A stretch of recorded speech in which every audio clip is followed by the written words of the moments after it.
இதுதான் first movie.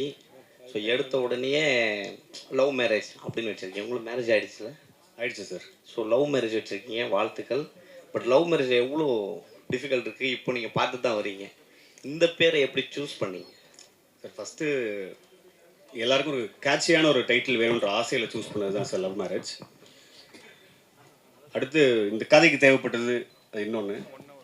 And எல்லாருக்குமே மேரேஜ்னாவே வந்து லவ் மேரேஜ் தான் ஒரு எக்ஸைட்மெண்ட்டான ஒரு விஷயமா இருக்கும். அரேஞ்ச் மேரேஜ்ன்றது ஒரு போரிங்கான விஷயம் தானே.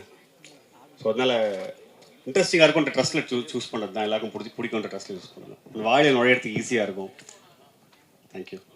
விக்ரமரூப் சார், மை கொடுங்க சார். சார், இந்த படம் வந்து 30 வயசுக்கு மேலே கல்யாணம் ஆகாத இளைஞர்களை பற்றி நிறைய பேசுது அப்படின்னாங்க. சமீப காலமாக 2-3 வருஷத்தில் நிறைய பேர் ஜென்ஸ் வந்து பொண்ணு கிடைக்காம கஷ்டப்படுறாங்க. அப்படியே பொண்ணு கிடைச்சாலும் எல்லா பொண்ணும் ஐடி கேட்குறாங்க, இன்ஜினியரிங்காங்க, டாக்டருங்காங்க, மற்ற கொஞ்சம் கவர்மெண்ட் வேலை. இந்த மற்றவங்கலாம் வந்து ரொம்ப பாதிக்கப்படுறாங்க. ஒரு மீடியா வச்சுக்கோங்க, கேமராமேன் வச்சுக்கோங்க, நடிகர் வச்சுக்கோங்க, ஒரு ப்ரைவேட்டில் வேலை பார்க்கவங்கலாம். அதை பற்றி என்ன சொல்ல வரீங்க? இந்த படம் என்ன சொல்ல வருது? இது இது இது வந்து நிறைய விஷயங்களை பற்றி பேசுது. இப்போ நீங்கள் சினிமா இந்த மாதிரி விஷயம்னு சொல்ல போதே எனக்கு பிரியன் சொல்லியிருக்காரு, அவருக்குன்னு கல்யாணம் நடக்குதுங்கிற போது நீ சினிமாவில் இருக்க, உனக்கு எப்படி அவ்வளோ ஈஸியாக பொண்ணு கிடச்சிச்சு அப்படின்னு கேட்டாங்களாம். ஏதோ ஒரு லக்குன்னு தான் நான் நினைக்கிறேன். பட் அதையும் தாண்டி நிறைய விஷயங்களை பற்றி பேசுது. அதெல்லாம் நீங்கள் படம் பார்த்து புரிஞ்சுக்கணும்னு நான் நம்புகிறேன். ஏன்னா ஜாலியாக தான் சொல்லியிருக்கோம். யோசிக்க வேண்டிய விஷயம், ஆனால் ஜாலியாக சொல்கிற விதத்தில் சொல்லியிருக்கோம். நான் இப்போ ஏதாவது சொல்லுவேன் ஜாலிக்கு, அப்புறம் அதை எடுத்து வேறு ஏதாவது பிரச்சனையாக்கி விட்டுருவீங்க. ஸோ அதனால் உள்ளபடி நல்ல கேள்வி தான். பட் ஆனால் நீங்கள் கேட்ட கேள்விக்கு இவரோட அனுபவமே இருக்குது. அதுக்கு தான் சார். சார், மிஸ்கின் சாரை வந்து கொஞ்ச நாள் முன்னாடி நம்ம தாஸ் சார் வந்து இதே மேடையில் வாங்குவாங்கன்னு வாங்கினாரு. ஆமாம், பார்த்துருந்தேன்.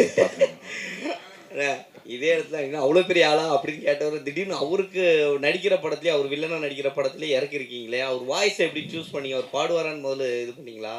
இல்லை, இது இந்த கேள்வி மிஷ்கின் பாடினதை பற்றி பேசணுமா இல்லை அதை பற்றி சொல்லணுமா? எப்படின்னாலும் சொல்லலாம். அது இல்லை என்னன்னா சிசி, நம்ம கலைஞர்களாக இருக்கும் பொழுது, நம்ம உணர்ச்சி பெருகும் பொழுது நம்ம சிலது பேசலாம். ஆமாம்மா, இல்லை என்னன்னா அதான் அது ஒரு இஷ்யூ சார்ந்து அவர் பேசினாரு. பட் தனிப்பட்ட முறையிலலாம் அப்படி எதுவும் இல்லைன்னு நான் நினைக்கிறேன். அவர் அப்படியும் சொல்லவும் இல்லை. அதே மாதிரி மிஷ்கின் சார் கிட்டேயுமே நான் சொன்னேன், அவர் இந்த படத்தில் பாடி அவர் சூப்பர் நடிச்சிருக்காரா, சூப்பர் அப்படின்னு தான். ஸோ கலைஞர்கள் என்னென்ன இப்போ பொதுவாக வெளியிலேருந்து பார்க்கும்போது இவருக்கு அவர் போட்டி, இவரை சொல்லிட்டாரு அப்படின்றதெல்லாம் வந்து ஆக்சுவலாக உள்ள எதுவுமே இருக்காது. அடுத்த நாள் திரும்ப இதே இண்டஸ்ட்ரியில் தான் நம்ம இருக்கணும். ஸோ அதனால் இந்த மனிதாபிமானம்ன்றது எல்லாருக்குமே, என்ன மனிதர்களாக படாத கஷ்டம் கிடையாது. இல்லை, நிறைய இடிப்பட்டு தான் ஒரு இடத்துக்கு வரோம். ஸோ அதனால் அங்கே ஃபுல் ஸ்டாப் வச்சுட்டு மிஷ்கின் சார் பாடினதுக்கு வரேன். எனக்கு வந்து பொதுவாகவே முதல் படத்துலேருந்தே அவருடைய வாய்ஸில் ஏதோ அவர் நல்ல மியூசிக் சென்ஸ் இருக்கிற ஆள். என்னோட குருநாதர் வந்து சஞ்சய் சுப்பிரமணியம் சொல்லி ரொம்ப ஃபேமஸ், உங்களுக்கு தெரியும். சங்கீத கலாநிதி, ரொம்ப பெரிய இசையில் வந்து ரொம்ப வல்லுநர்களுக்கு தான் அந்த விருது கொடுப்பாங்க. ஸோ அவரும் மிஷ்கின் சாரும் ரொம்ப க்ளோஸாக பழகுவாங்க, மியூசிக் பற்றி பேசுவாங்க, லிட்ரேச்சர் பற்றி பேசுவாங்க. நான் பேசும்பொழுதுமே வந்து உங்களுக்கு சொல்லி தெரியணுன்றல அவ்வளோ ஒரு ஸ்பஞ்ச் மாதிரி அவர் அப்சர்வ் பண்ணாத விஷயமே கிடையாது. மியூசிக்னு வரும்பொழுது அவர் சிலது எதிர்பார்ப்பார் இல்லையா. ஸோ அந்த தயக்கம் இருந்தது. இந்த பாட்டை அனுப்பும்போது என்னடா சூப் சாங் அனுப்புகிறோமே அப்படின்ற ஒரு சின்ன தயக்கம் இருந்தது. பட் அதை கேட்டுட்டு வந்து அவர் அது மியூசிக்கெல்லாம் ரொம்ப அந்த ஸ்ட்ரிங்ஸ்லாம் சூப்பராக இருக்கே, இந்த இடம் கையில் வந்ததெல்லாம் காணாமல் போகுது, இந்த லைனில் வந்து ஒரு சோல் இருக்குது அப்படின்லாம் நோட்டீஸ் பண்ணி சொன்னார்.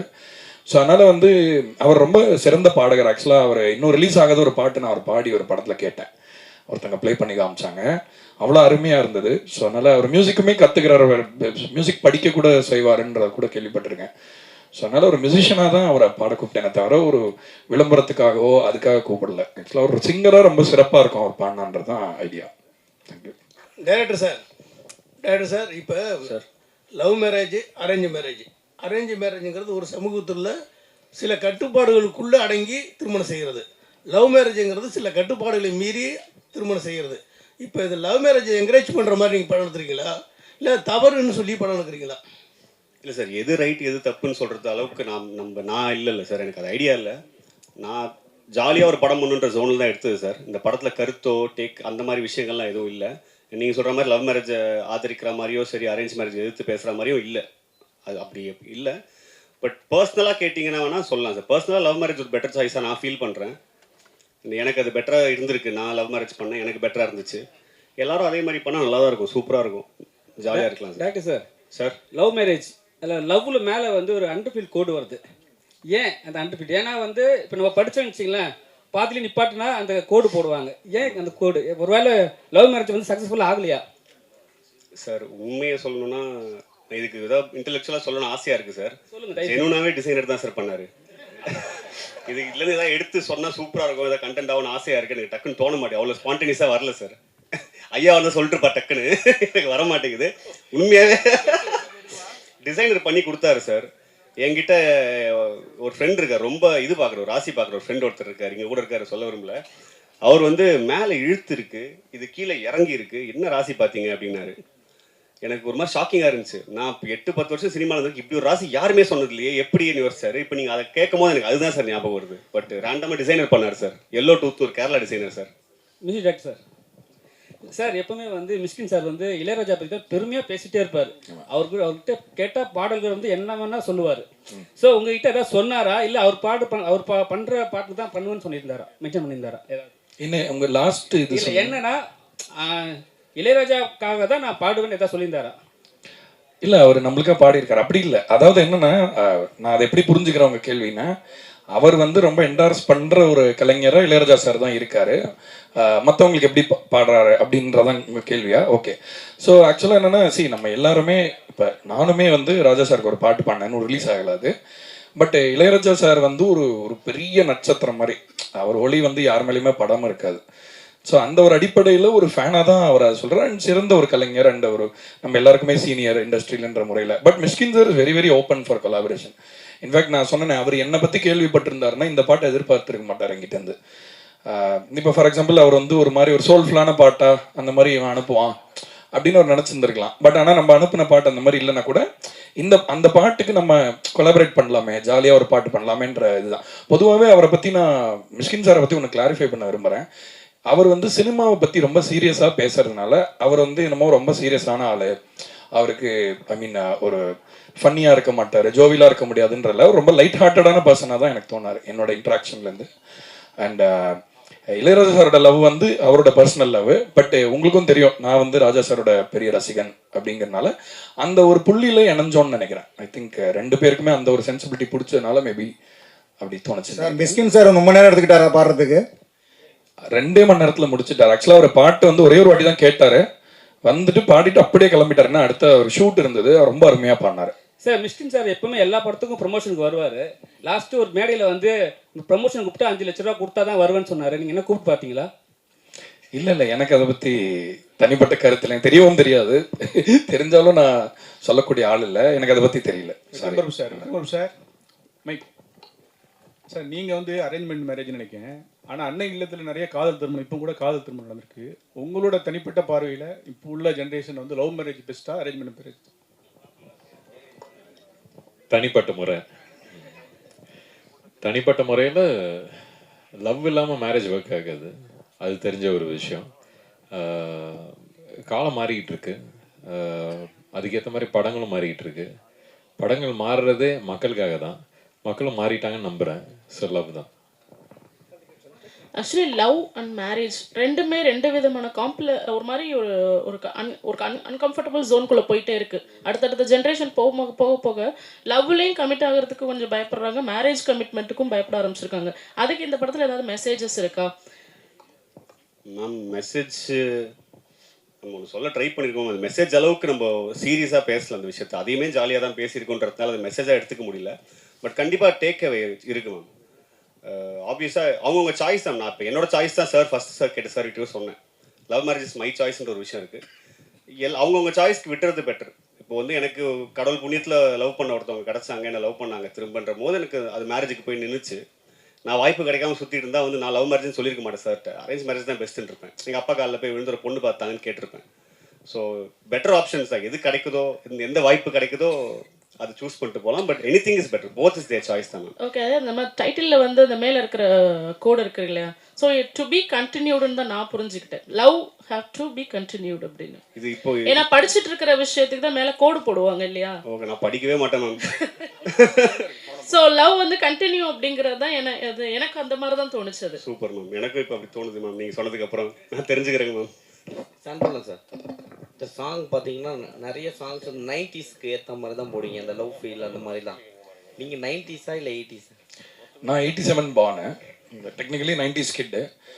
என்னென்னா மியூசிக்கில் வந்து இப்போ மியூசிக்கோடைய பரிமாணம் மாறி இருக்கிறது உண்மைதான். பட் ஆனால் உணர்ச்சி வந்து பழைய மியூசிக்கில் நிறைய இருக்கிறதா நான் நினைக்கிறேன். ஸோ அந்த ஒரு பிரதிபலிப்பு நம்ம கேட்டு வளர்ந்ததை நம்ம மிஸ் பண்ணிடக்கூடாது யாருன்றதுக்காக அதை நம்ம திரும்ப அதை இது பண்ணுறோம். இன்னொன்று, நம்ம மண்ணிலே இருக்கிற இசையோட ஒரு நீட்சியாக நம்மளும் இருக்கணும்ல. நம்ம இந்த மரத்தில் தான் நம்ம ஒரு சின்ன இலையாக இருக்கோம். நம்ம வேறு ஏதோ ஒரு இதை வந்து இம்பைட் பண்ணிக்கிறதுக்கு முன்னாடி நம்மளுடைய கிரவுண்டிங்கில் ஸ்ட்ராங்காக இருக்கணுன்றனால ரெப்ரசன்டேஷனுக்காக மேக் ஷுர் நம்ம ஒரு கேட்டால் இது எந்த ஒரு மியூசிக் அப்படின்னா தமிழ் மியூசிக் அப்படின்னு யாராவது சொல்லணும் உலகத்தில். ஸோ அதுக்காக தான் நான் மேக் ஷுர் அந்த நேட்டிவான விஷயத்தை அலைவாக வச்சுக்கணும்னு நினைக்கிறேன். டேரக்டா சார், நீங்கள் டாக்டருக்கு இது பண்ணிக்கணும்னு சொன்னாங்க சார். சார், ஒரு பேஷண்ட் வந்தாங்கன்னா குணமாயிட்டா ஒரு ராசியான டாக்டர் அப்படி சொல்லுவாங்க. நீங்கள் ராசியான டைரக்டராக ஆகிறதுக்கான வாய்ப்பு இந்த படத்தில் இருக்கா? கண்டிப்பாக இருக்குன்னு நம்புகிறேன் சார். இருக்கணும்னு ஆசையும் படுறேன். டைரக்டர் சார், அதே கேள்வி டாக்டர் கேள்வி. நீங்கள் டாக்டர் படிப்புலாம் அவ்வளோ முக்கியமானது. ஒவ்வொரு சீட்டுக்கு அவ்வளோ போராடுறாங்க. நீங்கள் டாக்டர் அவ்வளோ படிச்சுட்டு பேஷண்ட் பார்த்துட்டு டைரக்டராக இருக்கீங்களே. ஒரு டைரக்ஷன் கோர்ஸ் படித்தா அந்த கோர்ஸில் யாராவது பார்த்து ஏதோ ஒரு இது பண்ணி ஒரு எவ்வளோ மக்களை காப்பாற்றிக்கலாம், கன்னியூ பண்ணிக்கலாம் அப்படிலாம் டாக்டரா? எவ்வளவோ சொன்னேன் சார் எங்கள் அப்பா கிட்ட தான். இதே தான் சார் சொன்னேன் சின்ன வயசுலேயே. நீங்கள் சொல்கிறதே வேறு டோனில் எனக்கு தெரிஞ்ச விதத்தில் சொல்லி பார்த்தேன் சார். அவர் அக்செப்ட் பண்ணிக்க தயார். எல்லா பேரண்ட்ஸ்க்கும் ஒன்று இருக்கும்ல சார். சினிமாவுக்கு போகிறான் வீட்டிலேருந்து ஒருத்தன்னும் போது ஒரு ஸ்டெப் பேக் ஐயோ பயந்துருவாங்க சார். ஸோ எடுத்த உடனே ஒரு 99% ஃபெயிலியர் ரேட் இருக்குது ஒரு இண்டஸ்ட்ரிக்கு. நீ போகிற நாளை பின்ன சிக்கி சின்னாமனை போய் நடுத்தருக்கு வந்தால் என்ன பண்ணுவேன் அப்படின்ற ஒரு கேள்வி வந்துச்சு. வடிவேலோட அப்பா கொடுப்பாரு சார், பொட்டியை தர உதவுன்னு சொல்லிட்டு. அந்த மாதிரி எங்கள் அப்பா அந்த டாக்டர் டிகிரி கொடுத்தாரு நம்புறேன் சார். ஆனால் ஈஸியாக இருக்கும்னு நினச்சேன் சார். ரொம்ப பெரிய போராட்டம் சார். 5.5 வருஷம் டிகிரி சார், 6.5 வருஷம் படித்தேன் சார். டிபார்லாம் ஆகிட்டேன் சார். ரொம்ப பெரிய போராட்டமாக சார் இருந்துச்சு. விக்ரம் சார், சார் டேரக்டர் ஸ்டேஜில் சொன்னாங்க எனக்கு கதையே சொல்ல தெரியல, சொல்ல தெரியாது சொல்லிட்டு யாரும் உங்கள்கிட்ட சொல்லிட்டேன்னாங்க. சார், அவர் கதை சொல்லும்போது உங்களுக்கு என்ன தோணுச்சு ஸ்கிரிப்ட் எடுத்துன்னு கொடுக்கும்போது? இல்லை கதை சொல்ல வரவங்க வந்து எப்பவுமே ஒரு பயத்தோடு வருவாங்க. அவங்கள எந்த அளவுக்கு நம்ம கம்ஃபர்டபுளாக ஆக்கிறோமோ அதே மாதிரி அவங்களும் ஆகுவாங்க. ஸோ அவர் அப்படிலாம் சொல்கிறாரு, நல்லாவே பேசுகிறாருல்ல, இப்போ தான் பார்க்குறீங்கல்ல, நல்லாவே சொன்னார். கதையை என்ன தேவையோ அதை சொன்னார். அதை எடுத்து மிச்சதை வந்து எனக்கு நான் ஸ்கிரிப்ட் படிக்க பிடிக்கும். அதனால் அதுக்கப்புறம் ஸ்கிரிப்ட் எடுத்து பார்த்து படித்தேன்.